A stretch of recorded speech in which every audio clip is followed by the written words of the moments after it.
Good day everyone, it is Caitlin and today we are making an early 19th century stump doll in a bag.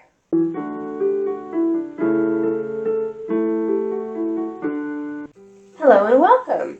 So we're going to start a new doll series. So last year we did the porcelain doll, we made her wardrobe. This year we're going to go towards a cloth doll, and the reason being that young children cannot be trusted with porcelain. And I'm going to be needing young children appropriate dolls within the next few years. So we're going to go ahead and make up an early 19th century cloth doll. We're going to make a stump doll actually. So a stump doll is one without legs. So you see she doesn't have legs. She will have arms, but she will not have legs. And so the dress will just cover all that. But there's going to be less fiddly bits for me to work with. So I decided I wanted to do a stump doll. So I created this pattern. Still not entirely sure if I'm going to actually sell this pattern or not. Probably once I get all of her stuff drafted. But I'm going to go ahead and cut her out. So I'm basing her off an original from a museum that I found online. And they stated that the doll itself was 10 inches, so the stump doll. And then with the clothes, she was 18 inches. So I was like, okay, that's a pretty good size for a young child. So that's what I've kind of created this. So this one is 10 inches long. She's actually a little bit longer right now because this is where she's going to end right here on this line. This line is where she's going to get folded over to create the stump part. But I am just cutting her out of, well, basically lining fabric. So a nice neutral little light colored cotton. You can cut your doll out of whatever color cotton you want. And this is literally all the fabric I have left of this particular yardage. So I used to have 25 yards of it. I used a lot of it. I used it as lining fabric. So it was nice to have just enough.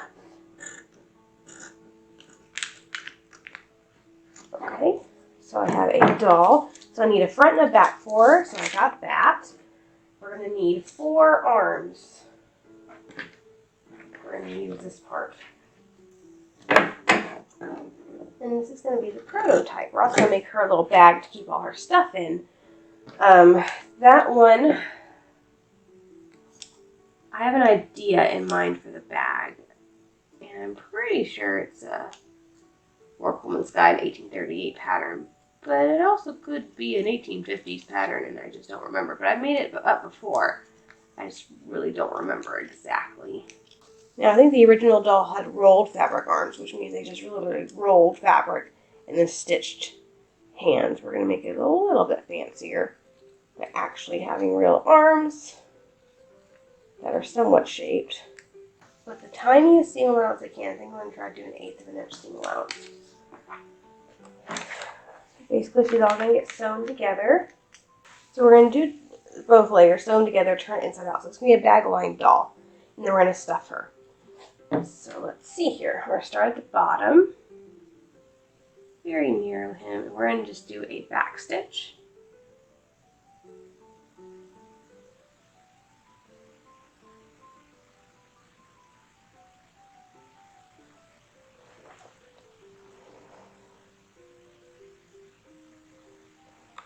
And a pretty narrow one because we don't want the stuffing to fall out. If you make your stitches too big, then the stuffing is going to come out the side. So we're going to stitch all the way up and around the whole doll, leaving this bottom part open. And we're going to do the same thing on the sleeves, leaving the bottom part open, just go all the way around the hand. I realized it's going to be easier to do her facial features when she's like this, so went ahead and did a little embroidered mouth. And I'm using beads for the eyes like the original, but I just chose blue because my fiance Rhett is always talking about my blue eyes and how much he loves them. So it's like, okay, we'll make a little blue-eyed doll. So the original had a nice little close-up of her eyes. It was just 3 little glass beads. So I have 3 little blue glass beads that I put for each eye. We're going to figure out some sort of fashion of a nose. I think I'm just going to do like a little bit of a dot or something of thread. The original has eyebrows, but I don't know if we're going to get to that. This was the closest color I had to skin color. Okay, so let's look at some eyebrows. And hers looked like they were almost painted on, which is probably what they were. Let's do one layer of thread, not two. That's at least her facial features, so I can go ahead and continue to sew up her body. And let's see, let me wrap this aside for a moment.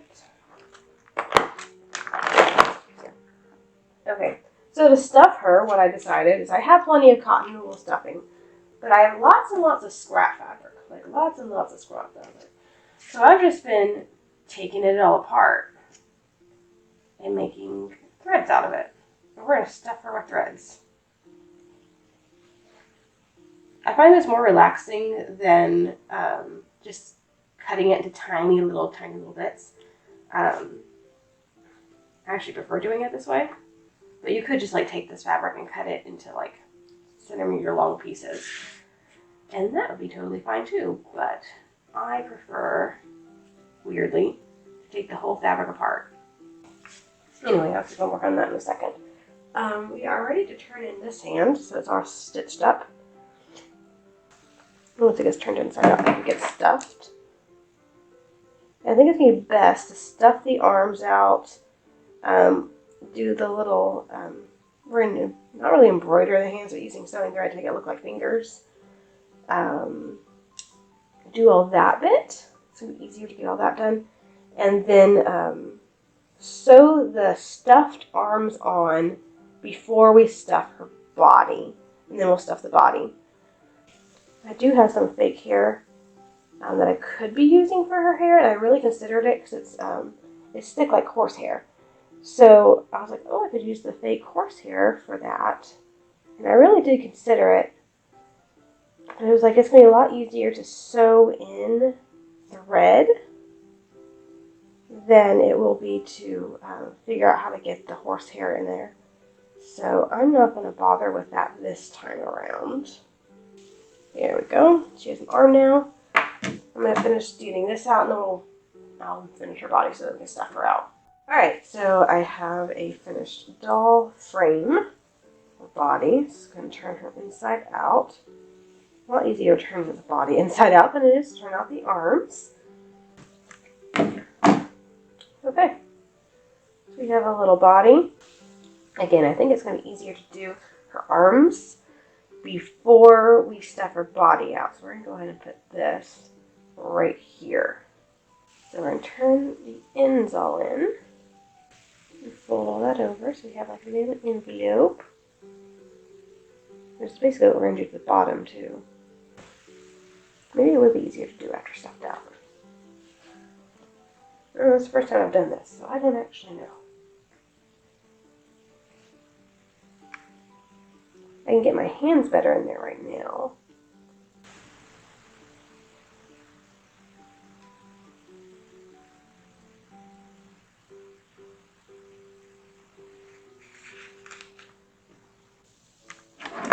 Okay. So let's stuff out the left arm. Kind of a long arm, but you know, I think it actually goes for her hips. Or maybe a little bit too long, but it looks good. Okay. So I've basically been taking threads and just stuffing them in the hole. Just a few at a time. And I can use my scissors to kind of push it all the way down. And I'm trying not to overstuff her. Something I don't want to do, especially on the arms. I don't want them to be thick and round. The fun part about this is going to be making the right and the left arm looking just about the same. Okay, I'm going to go ahead and put this on her and then do the embroidery at the hand. So I think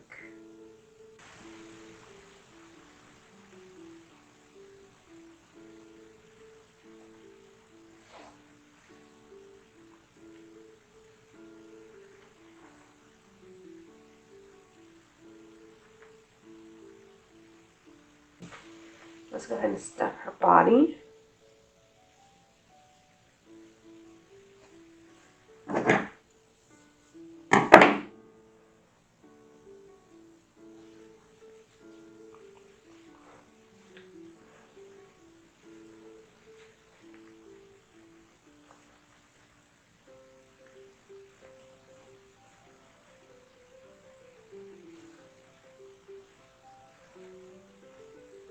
Hoping I have enough of this scrap. Or to have more fabric I can make into it, but I was really hoping that that would be enough. I really want to make sure her neck is nice and stuffed. I could possibly use a little bit more, I think. Use just a little bit more. I'm going to go get that all figured out. And possibly go do her hands real quick. And then we can start working on her hair and be done with the doll. Alright, so I've done a little bit of work, but we're going to talk about the hair in a little bit. We're just putting, well, not putting, but I suppose closing up the bottom of the little dolly here.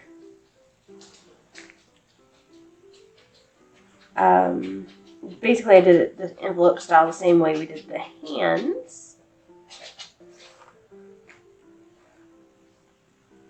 And just making sure that none of that fiber is going to come out. There we go. So a dolly. Probably could put a little bit more of that stuffing in her neck, but it is holding up, so I think we'll be okay. So for hair, I'm using just embroidery floss, and so not a lot of thought went into it. I just started just stitching and then leaving really long tails. So like I can pull each one of these strands out. They're not really attached anywhere. It's not like I actually knotted her hair in there. But I did it basically in, I'm going to style it, so it's not going to really matter if I can pull it out. Because I'm going to all sew it in just a moment. But just like typical 1830s hairstyle, there's two front pieces, center part, and then all of this is pulled back. Really, I just did a satin stitch over here and then just did a bunch of extra here. But there's some.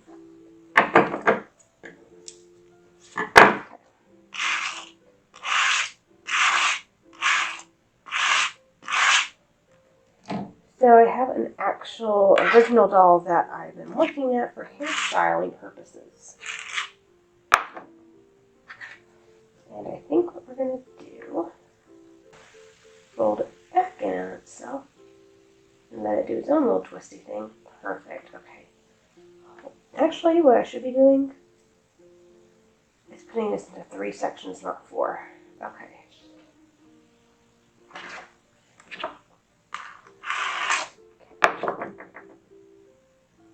Let's put into 3-ish parts. Okay, there's 1 part, there's 2 parts, there's 2 parts. Okay. So I'm going to do the same thing that I just did. We're going to do it again. Second twisty bit. That's smaller than the first one, that's what I wanted. Now I want this one about the same size as that. Most of this extra is going to get cut off. I just need it to stay for just a second.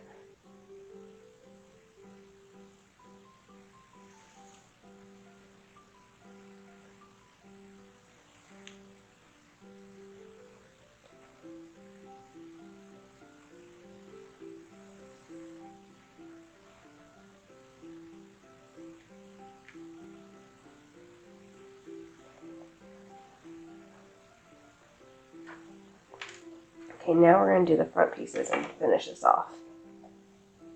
And then have finished all.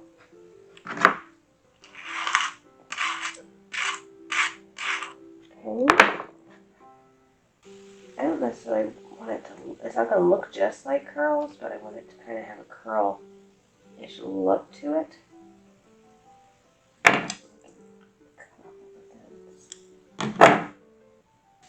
I'm hoping these stitches kind of make it look like curls.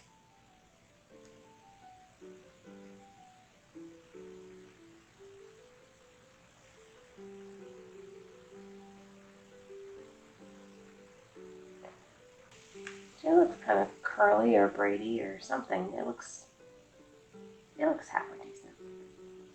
Alright, so let's do this other side the same way. Or try to. And you can see it kind of caught some of it. That wasn't quite cut yet.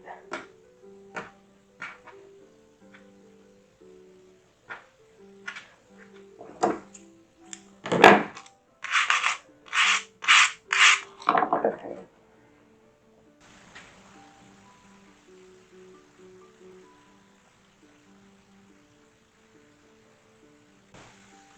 Could have made them go down a little bit further, I think, but we're going to go with this. This side is definitely fuller, which is kind of irritating me. I think if I could get this side to look the same way, I think I'd like it more. You know what? I think we're going to let it go. I think she looks fine, and that's holding up just as well. Can't really see the center part very much anymore, but I think overall I'm pretty happy with that. So let's go ahead and make her a little bag to be in. Alright, so I'm working on a little bag for her. And basically I took some cotton that I had plenty of, and I cut a rectangle that was about 20 inches by, I think it was about 40. I didn't really measure that part, I just took it as long as the fabric was. A little bit was cut off the end, so I think it was just a little bit less than the 44 inches that the fabric originally was. Anyway, so I took the short ends, and the 20 inch ends, and I matched them, and I stitched them together. I am felling them. And so now I have a tube. I keep losing my scissors. So I have a tube that has a finished felled seam. Now I did put this bottom edge on the selvage, which was very strategic because I don't want to finish this edge. It's going to waste my time. And now what I'm going to do is run a pretty good sized gathering thread at the bottom on this selvage. And this just is a very basic bag.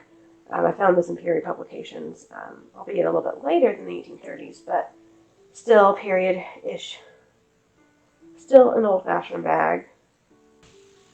That particular bag actually had pockets to it, so what you would do in that case, and I almost considered doing that for this doll, so she'd have a place to put all her things, so I figured that's just a lot of work, and for little kids, I'm not going to put anything in the pockets, they're just going to shove everything in the bag. So what you would do is cut a smaller rectangle the same length as your bag, but shorter. I'd probably do it about 15 inches. Hem it on the top, go ahead and put it around, and I would just sew little channels to make up pockets. That when you open the bag, you have a big old center part, but then you have pockets in there.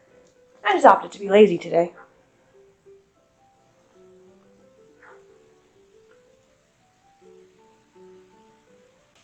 I'm also going to need to hem the top edge that is raw, but leave a good width at the top for a nice ribbon. I kind of wish I had this in blue and not green, because I was thinking it'd be kind of smart to do the doll eyes different colors and to match the doll bags to the doll eyes. Because eventually I'm going to have to, for every daughter, there's going to have to be a doll, because there's no way they're going to be sharing that. At least have 2 or 3 of them, that way maybe by the time one grows out of dolls, you know, the next one's ready to play. But I'm going to have more than one, I do know that. So maybe just have like 3, like a brown-eyed one, a blue-eyed one, and a green-eyed one, and match their bags to their eyes. So this one may not eventually even go to this doll. If I can find a nice blueprint, I'll just use that for this doll. And this could be for the next one. I do with this that I dyed too dark. Let's go ahead and use this ribbon for the ties. Alright, so hemming the top of the bag.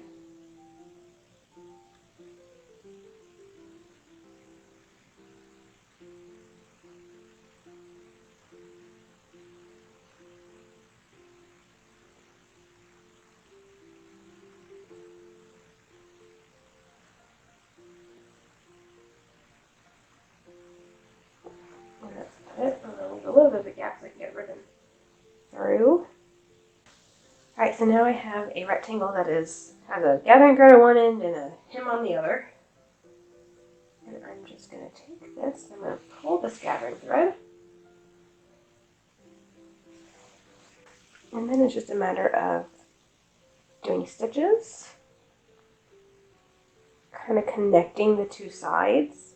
Basically, you're trying to make sure nothing falls off the bottom. Alright. Now I'm going to turn the thing inside out, or right side out, I suppose. And I get this on the bottom of the right side, which is basically a giant knob. And then I can go ahead and get my ribbon. Also, I found a bodkin, so it's basically a giant sewing needle. This one's foam. And we're just going to stick it in here.